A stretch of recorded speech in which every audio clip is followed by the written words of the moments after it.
Assalamu Walaikum. Hello everyone. Welcome back to my another video.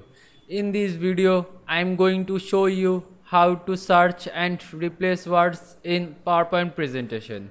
Without further ado, let's get started. Firstly, you have to go your text slide. Then find survived for my slide. Then click find next. Here you can see find survived very easily. Now replace survived with lazy. Then click find next and replace all.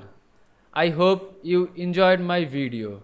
Please like, comment, share and subscribe my channel. Thanks for watching.